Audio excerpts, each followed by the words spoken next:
আলী সাহেবের এই নর্তকীদের নাচ দেখা, গান শোনা, মন্দিরে ঢাকেশ্বরী মন্দিরে বসে, এটা কি কোনোভাবে জায়েজ আছে? কোনোভাবে অনুমোদন আছে? নাই। এটা আমাদের 14 কোটি মুসলমানের ধর্মীয় অনুভূতিতে আঘাত করেছেন। প্রধান উপদেষ্টা সহ আবু বকর খালেদ সাহেবকে অবশ্যই রব্বুল আলামিনের কাছে তওবা করার সাথে সাথে 14 কোটি মুসলমানের কাছে ক্ষমা চাইতে হবে। দুনিয়ার সকল মানুষ, বিশেষ করে যারা নিজেদেরকে মোমেন দাবি করে, মুসলমান দাবি করে, তারা তো বটে, ওলামায়ে হাক্কানি রব্বানিও যার যার অবস্থান থেকে এটাই চায় যে আমি রব্বুল আলামিনের প্রিয় পাত্রে পরিণত হতে চাই। ঠিক নয় কি? প্রত্যেকে চায়, কিন্তু প্রত্যেকে চাইতে গিয়ে রাস্তা কিন্তু একটা সিরাতে মুস্তাকিম। মুহিবুল্লাহ বাবুনগরী রহমতুল্লাহি আলাইহি দামাত বারাকাতুহুম, আল্লাহ হযরতকে নেখায়াত দান করেন, হযরত বলেছেন সিরাতে মুস্তাকিম একটা শুহাদা, সালিহিন, সিদ্দিকিন, নবীনদের রাস্তা। এর বাহিরে যত রাস্তা আছে সেগুলা সব বাতিল রাস্তা। ডাইনে যাবেন, বামে যাবেন, নিশ্চিত গুমরাহ হবে। টুডে অর টুমোরো, আজকে বা কালকে রসুলের রাস্তা বাদ দিয়ে, সাহাবায়ে কেরামের রাস্তা বাদ দিয়ে, তাবেঈনের রাস্তা বাদ দিয়ে, তবে তাবেঈনের রাস্তা বাদ দিয়ে, আইম্মায়ে মুজতাহিদিনের বাদ দিয়ে, 1200 বছরের খেলাফা আলা মিনহাজিন নবুওয়া এর রাস্তা বাদ দিয়ে যে বা যারা বড় হন ছোট হন অন্য কোন রাস্তা ধরবেন, অন্য কোন ট্রেনে উঠবেন, নিশ্চিত গুমরাহ হবেন, শয়তানের গোলাম হবেন। যেটা আজকে প্রমাণিত, আজকে সেটা টাইম দিছে 15 মিনিট, মিছিল দিবার টাইম কই? আজকে এটা প্রমাণিত, এটা প্রমাণ হয়ে গেছে। যারাই ডাইনে বামে গেছে তারা ঈমান হারাইতে বসছে। নাউযুবিল্লাহি মিন যালিক। আমরা ডাইনে বামে যাইতে রাজি। সিরাতে মুস্তাকিম কয়টা? মান আলাইহি ওয়া আসহাবিহি কয়টা? ফাত্তাবিউনি ইউহিব্বুকুমুল্লাহ। ইত্তেবা করতে হবে কাকে? রাসূল সাল্লাল্লাহু আলাইহি ওয়াসাল্লামের অনুসরণ করলে আল্লাহ আমাদের উপরে সন্তুষ্ট হবে। রাসূল সাল্লাল্লাহু আলাইহি ওয়াসাল্লাম মুসলমানদেরকে আমলের দাওয়াত দিয়েছেন, অমুসলমানদেরকে ঈমানের দাওয়াত দিয়েছেন। অমুসলমানদেরকে ঈমানের দাওয়াত দেওয়া এটা রাসূলের আদর্শ, এটা করলে রাসূলের ইত্তেবা হবে। অমুসলমানের দুর্গা পূজা, কালী পূজা, সরস্বতী পূজা, ক্রিসমাস পূজা, পূর্ণিমা পূজায় গিয়ে তাদেরকে শুভেচ্ছা জানাইলে এটা রাসূলের ইত্তেবা হবে না। অমুসলমানদের শিরকি আস্থা কুড়ে গিয়ে ওয়ালিয়াযু বিল্লাহ সেখানে আলহামদুলিল্লাহ বলে শুকরিয়া জ্ঞাপন করলে রাসূলের অনুসরণ তো দূরের কথা, ঈমান চলে যাওয়ার আশঙ্কা আছে। সুতরাং রাসূলের ইত্তেবা করতে হলে অমুসলমানদেরকে দাওয়াত দেওয়ার কথা। অমুসলমানদের কাছে আমরা যাব, তাদের সাথে বসবো, তাদের সাথে কথা বলবো। ইয়া আইয়ুহান নাস কুলু লা ইলাহা ইল্লাল্লাহ তুফলিহু। হে হিন্দু, হে বৌদ্ধ, হে খ্রিস্টান, চাকমা, ত্রিপুরা, বং, খাসিয়া, চাক, লুসাই, খুই, ব্রু, মুরুং, মারমা, তংসিঙ্গা, মণিপুরা, সাঁওতাল, গারো, তোমরা তো রব্বুল আলামিনের বান্দা, নবী রাসূল সাল্লাল্লাহু আলাইহি ওয়াসাল্লামের উম্মত, আদম আলাইহিস সালামের সন্তান। তোমরা আমাদের আদি পিতা, আদি মাতার দিক থেকে রক্ত সম্পর্কের আত্মীয়। আমরা ইনশাআল্লাহ সুম্মা ইনশাআল্লাহ কালিমা পড়েছি, মুসলমান হয়েছি, লা ইলাহা ইল্লাল্লাহ মুহাম্মাদুর রাসূলুল্লাহ।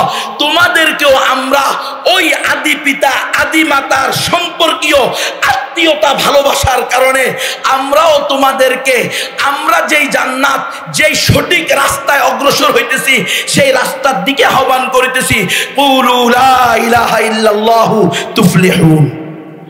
এই দাওয়াত দেওয়া হইতেছে না, দাওয়াত দেওয়া হইতেছে আপনারা যেন বুক ফুলিয়ে দুর্গা পূজা পালন করবেন, এটা বলা হইতেছে। নাউযুবিল্লাহি মিন যালিক। আজকে দুর্গা পূজা, কালী পূজা, বিভিন্ন পূজায় গিয়ে হিন্দু নারী পুরুষের কীর্তন, নাচ গান দেখা হইতেছে। নাম মৌলানা সাহেব, নাম শেখুল হাদিস সাহেব, নাম ধর্ম উপদেষ্টা আফম খালেদ সাহেব। আপনারা মওদুদিবাদের বিরোধিতা করবেন তো নিজেদের লোকদের মধ্যে কেউ যদি এরকম হয় তার বিরোধিতা করতে হবে না। আফম খালেদ সাহেব আমার একজন অন্তরের মুহাব্বতের লোক ছিলেন। আমি অমুসলিমদের মাঝে দাওয়াতি কাজ করি, আপনারা জানেন সারা দেশবেশি ব্যাপী অমুসলমানদের মাঝে দাওয়াতি কাজ করি, নবমুসলিমদের যৎসামান্য খেদমত করার চেষ্টা করি।